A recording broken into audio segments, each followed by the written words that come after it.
Ketemu lagi dengan saya di cerita horor seru.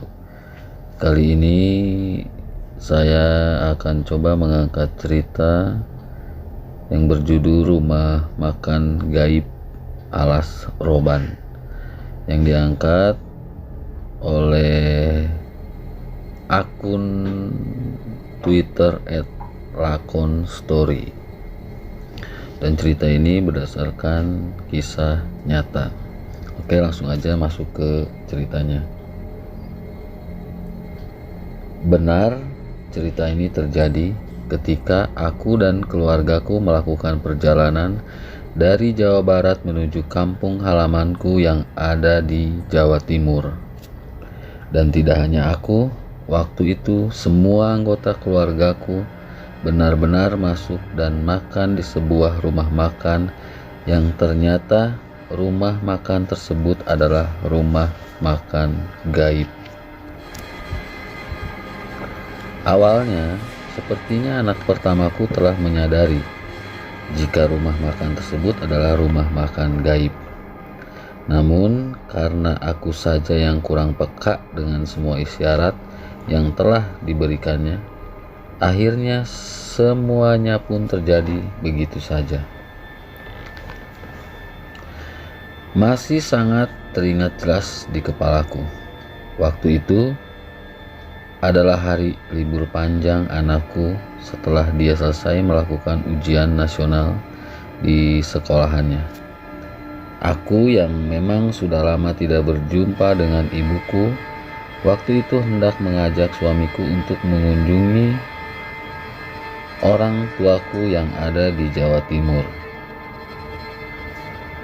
Mas, mumpung Dio libur, ayo pulang ke Jawa Timur, ucapku memulai obrolan di malam itu. Kapan? Ucap suamiku singkat. Ya, kamu bisanya kapan? Aku kangen banget sama ibu. Katanya Mbak Yuli juga melahirkan loh. Kan kita bisa sekalian jenguk dia, imbuhku. Iya, tapi aku atur jadwal dulu ya dek. Kerjaanku masih banyak. Mungkin minggu depan aku baru bisa. Tapi ya nggak bisa lama-lama. Gimana? Terang suamiku jelas. Iya mas, tapi kira-kira kapan? Biar aku telepon ibuku. Siapa tahu beliau mau nitip sesuatu. Kalau kita berangkat Kamis malam gimana? Jadi nanti kita berangkatnya setelah aku pulang kerja. Terus Jumat dan Sabtu kita di sana, dan Minggu malam kita balik ke sini. Kalau gitu kan Senin aku bisa kerja lagi, terang suamiku jelas. Iya wes mas, terserah kamu, jawabku. Bukannya apa-apa, kalau berangkatnya Kamis malam, aku tidak terlalu banyak cuti deh. Cutiku jadi cuma hari Jumat dan Sabtunya saja. Kan Minggu aku memang libur. Imbuh suamiku sambil melihat kalender yang memang terpasang di dinding rumahku. Ya sudah, Kamis depan ya berarti. Terima kasih ya mas, sautku sambil memeluk suamiku dari belakang. Dan akhirnya aku dan suamiku pun sepakat untuk pulang ke Jawa Timur pada hari Kamis malam di minggu berikutnya. Singkat cerita, setelah beberapa hari berlalu, akhirnya hari yang kutunggu itu pun telah tiba. Benar sekali, hari itu adalah hari Kamis di mana aku hendak mengunjungi orang tuaku. Aku yang memang sudah lama tidak bertemu, waktu itu benar-benar menjadi sibuk mempersiapkan barang bawaanku yang nantinya akan kuberikan kepada orang tuaku.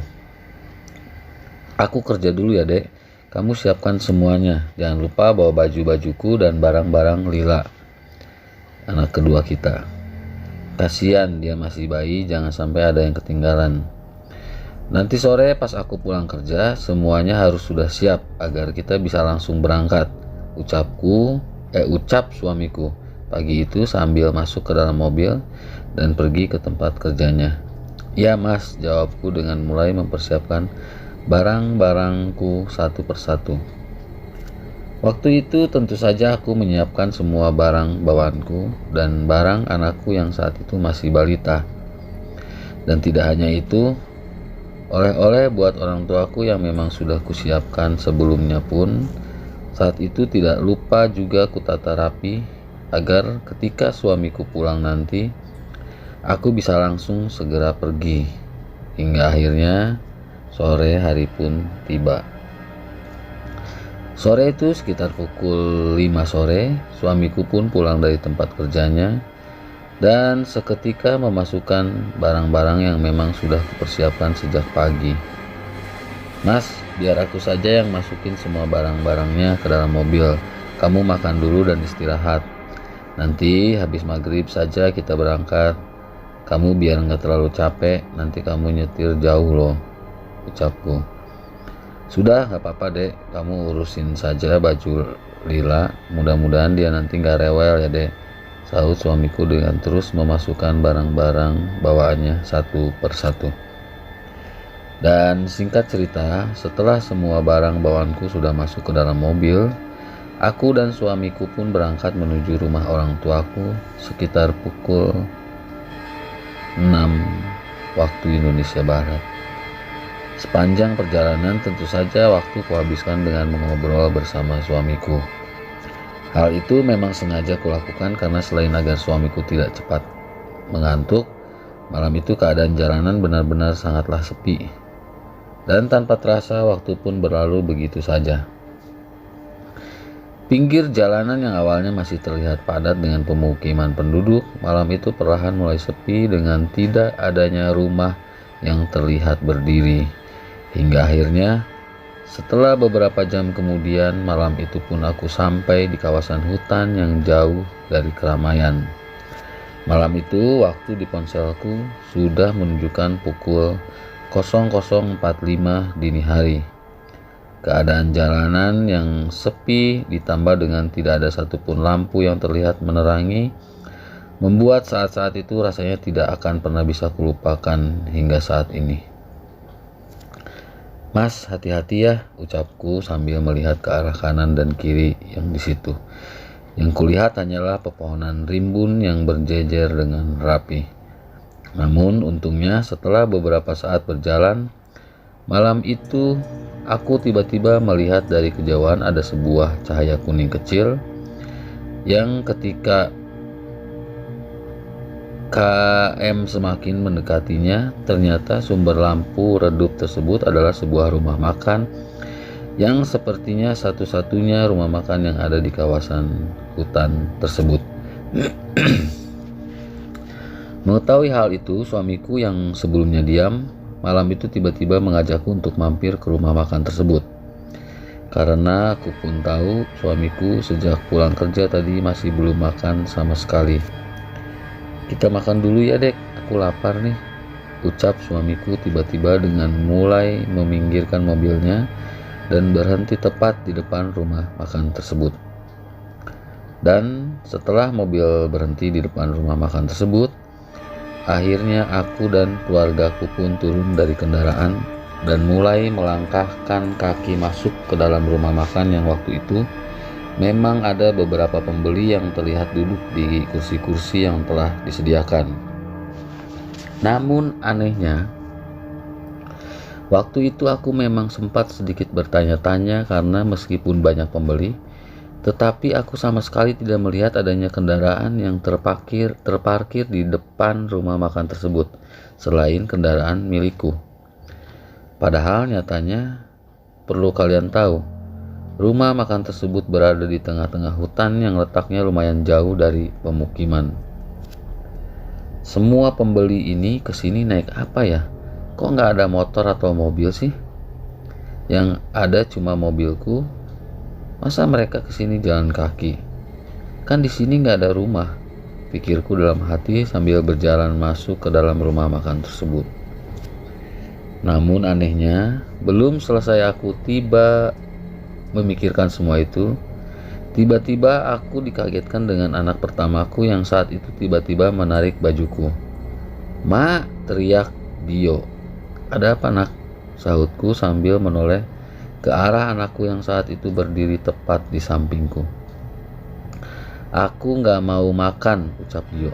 Mendengar hal itu, tentu saja aku pun seketika terkejut dan sedikit emosi, karena waktu itu aku pun tahu jika Dio juga masih belum makan sejak dari tadi. Loh, kok gak mau? Sudah, kamu harus makan. Soalnya nanti gak ada rumah makan lagi. Rumah nenek masih jauh, jangan bandel, ucapku sambil sesekali menoleh ke arah suamiku yang saat itu masih terlihat sibuk memilih menu makanan yang memang sudah disiapkan. Kamu makan apa, Dek? Ucap suamiku. Ayam goreng saja, Mas. Oh iya, nih si Dio gak mau makan katanya, imbuhku.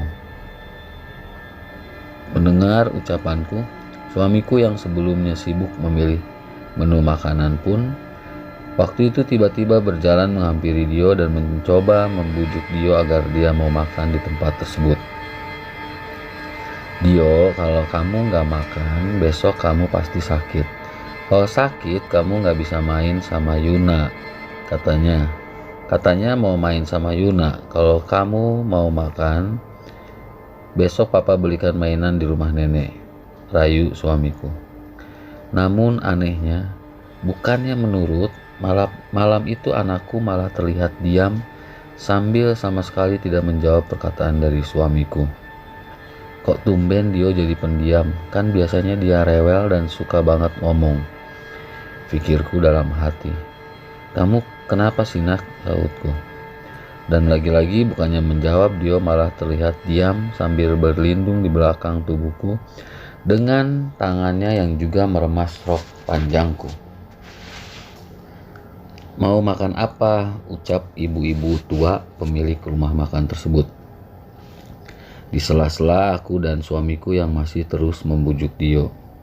Anu bu, ayam goreng 2 porsi dan teh hangatnya 2. Oh iya, nambah 1 porsi lagi ayamnya ya, tapi dibungkus saja. Sepertinya anak saya lagi gak mau makan, terang suamiku sambil mendekati ibu-ibu tua pemilik warung tersebut. Dan anehnya, bukannya melayani dengan penuh ramah, waktu itu ibu-ibu tua pemilik rumah makan tersebut malah terlihat datar dengan tidak sekalipun tersenyum terhadapku. Pemilik rumah makan tersebut seorang ibu-ibu tua, Mas. Kalau saya taksir, beliau berusia 60 tahunan. Kulitnya sawo matang dengan keriput yang terdapat di seluruh wajahnya. Dan tidak hanya itu, wajah ibu-ibu tersebut benar-benar datar dan dingin. Tapi setelah kuingat-ingat lagi, semua pembeli di rumah makan tersebut juga terlihat datar dengan tidak sekalipun mengeluarkan kata. Semuanya terlihat sibuk memakan makanannya dengan sesekali melihat ke arah bayiku yang saat itu masih tertidur lelap di gendonganku. Dan singkat cerita, setelah pesanan sudah kami ucapkan, akhirnya aku dan suamiku pun duduk di salah satu kursi yang memang telah disediakan. Waktu itu sembari menunggu pesanan selesai dibuatkan, tentu saja aku pun sesekali kembali melihat ke arah pembeli yang lain. Yang malam itu semua pembeli tersebut benar-benar terlihat sangatlah aneh. Jadi jangankan tertawa, berbicara saja waktu itu tidak ada yang terlihat. Hingga akhirnya, meskipun keadaan rumah makan tergolong ramai, akan tetapi rasanya benar-benar terasa sepi dengan tidak ada satupun orang yang terdengar mengeluarkan kata untuk berbicara. Yang terdengar waktu itu hanya suara jangkrik ditambah dengan suara kipas angin yang terdengar terus-terusan berputar.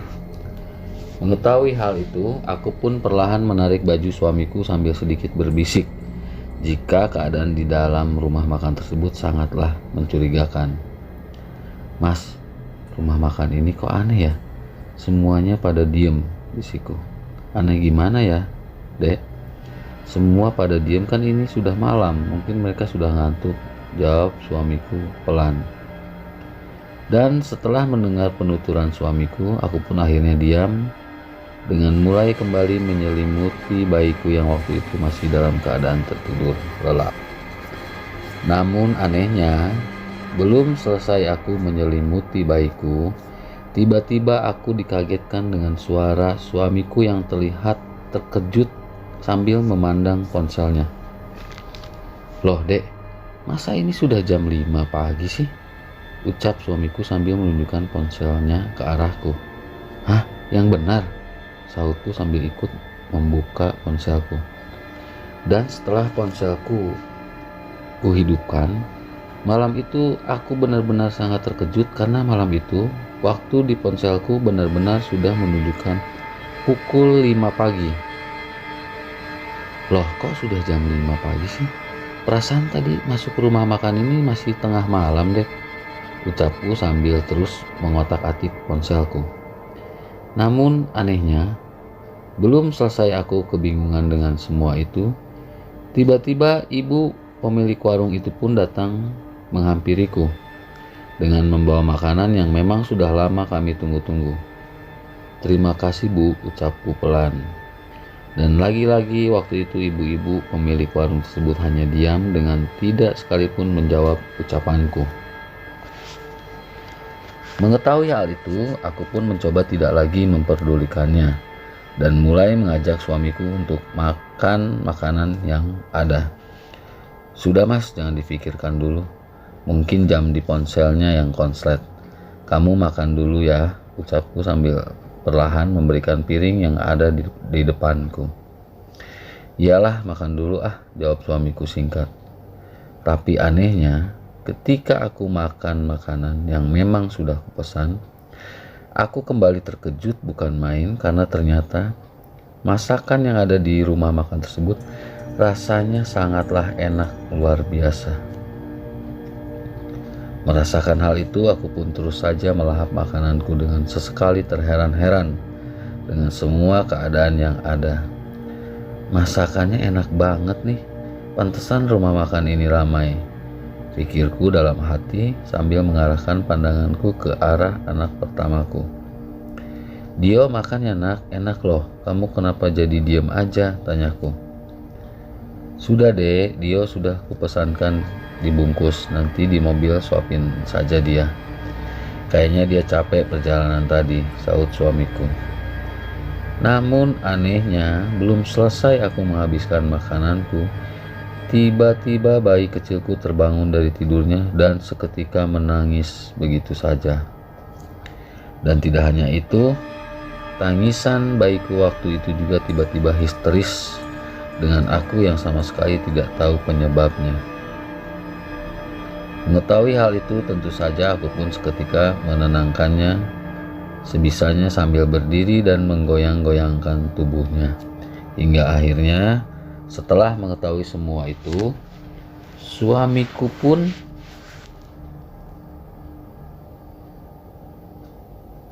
terlihat mempercepat memakan makanannya dan mulai mengambil bayiku dan digendongnya.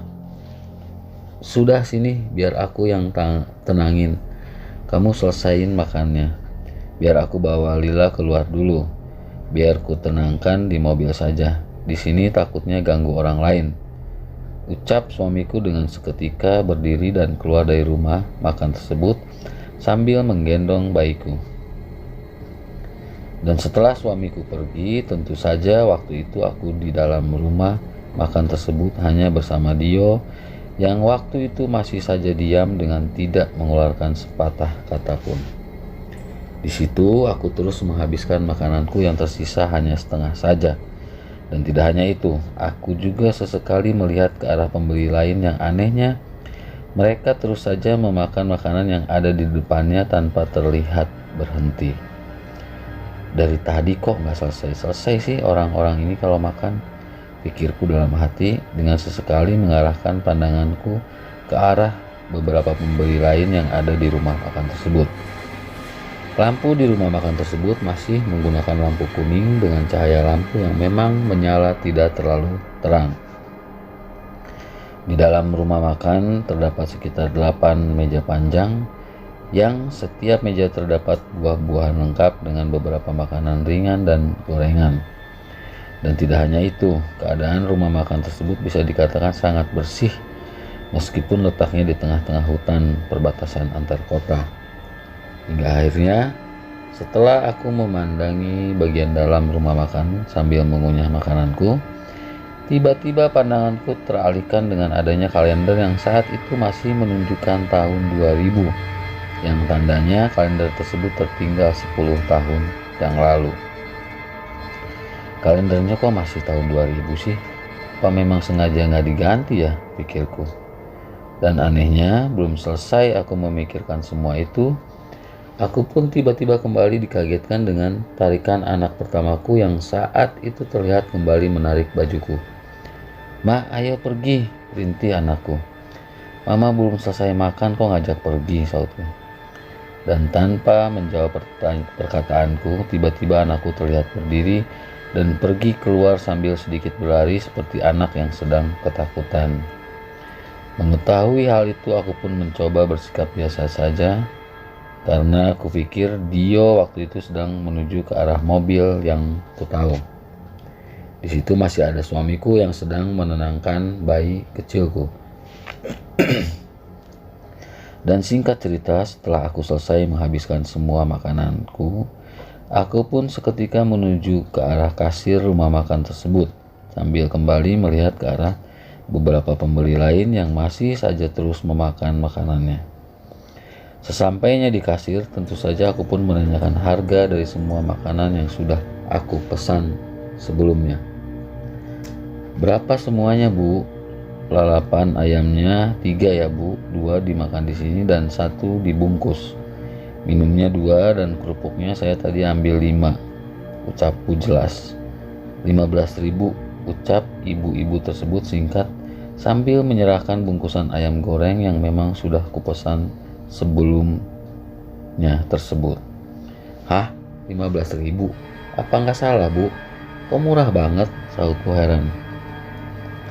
Namun anehnya, bukannya menjawab, ibu tua tersebut terlihat hanya diam dengan terus menatap wajahku.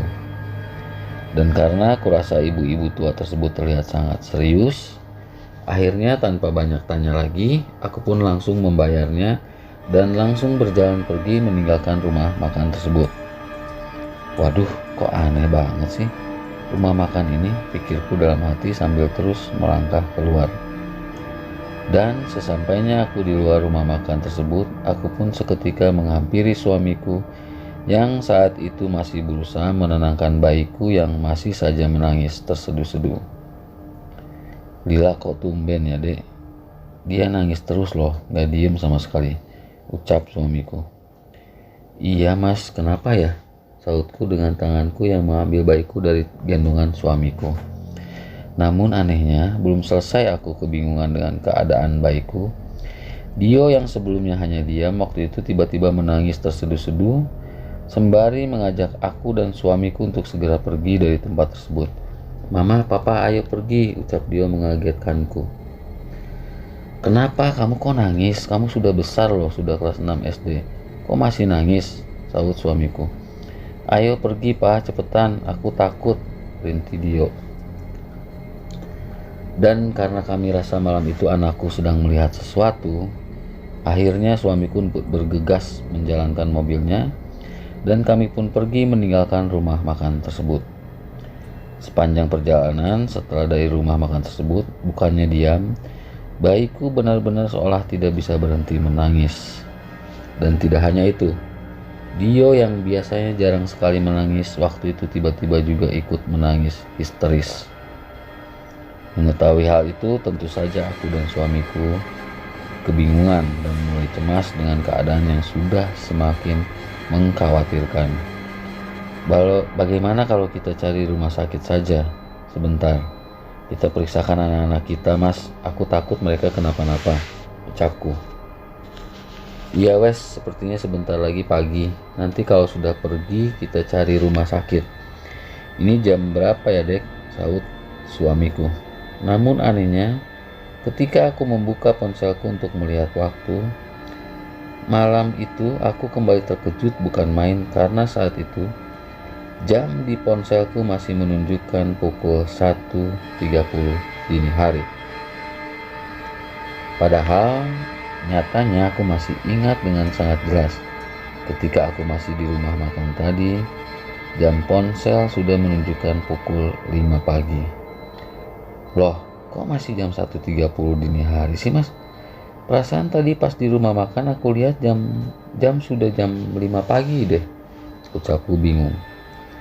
Mendengar hal itu, suamiku pun seketika menghentikan laju mobilnya dan mulai membuka ponselnya untuk memastikan bahwa apa yang aku katakan tersebut memang benar adanya.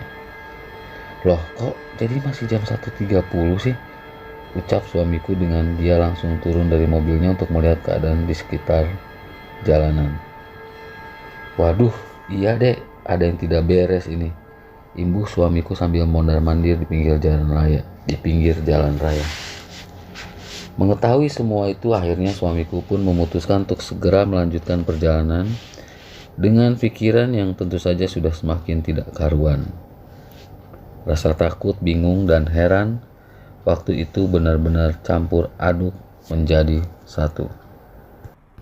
Singkat cerita, setelah beberapa jam berjalan, aku dan suamiku pun akhirnya berhasil keluar dari kawasan jalanan hutan tersebut dan mulai masuk ke area perkotaan. Di situ kami sengaja berhenti sejenak sambil kembali memikirkan kejadian yang sudah kami alami. Namun sayangnya karena kedua anakku yang masih saja tidak bisa berhenti menangis, akhirnya kami pun memutuskan untuk mencari rumah sakit atau klinik terdekat agar kami tahu apa yang sedang dialami oleh kedua anakku.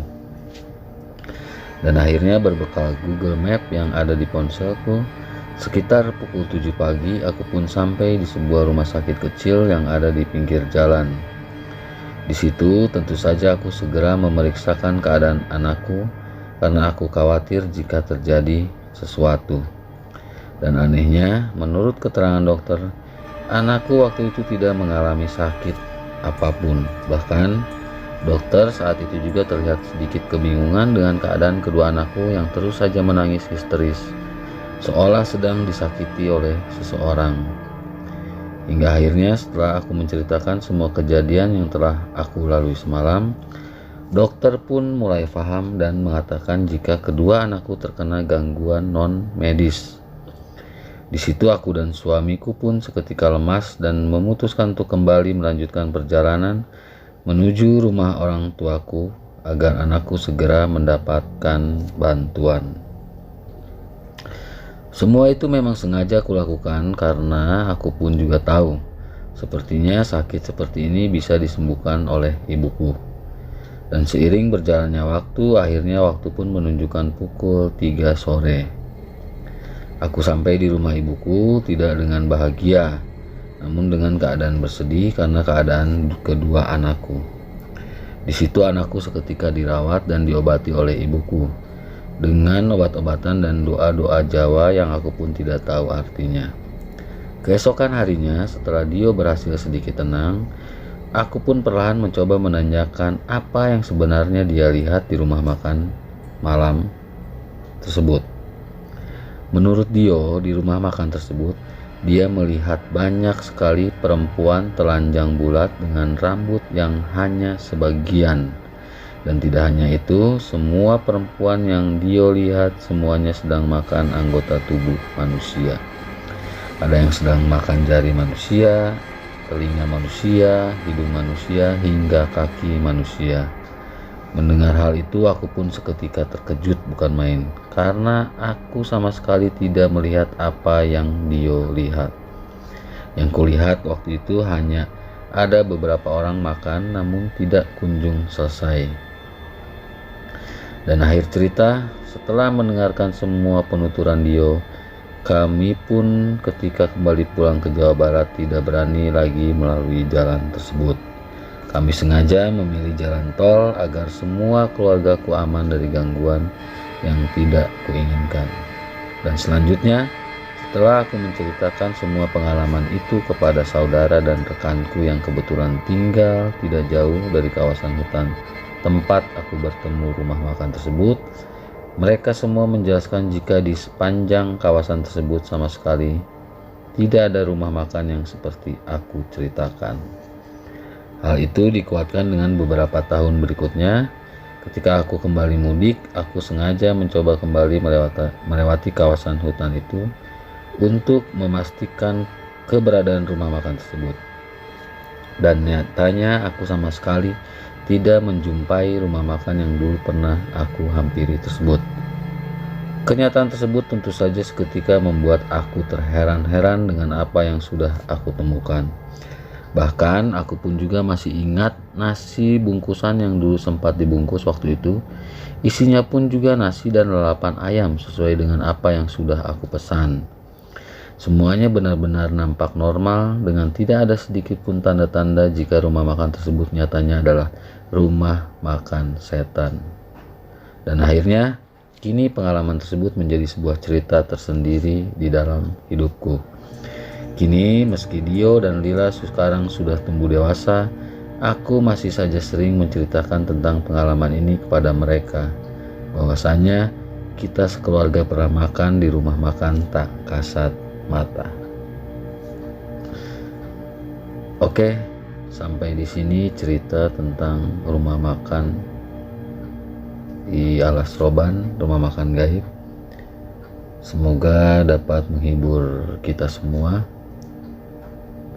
Sampai ketemu lagi di cerita horor seru lainnya. Jangan lupa subscribe, komen, like, dan share. Terima kasih.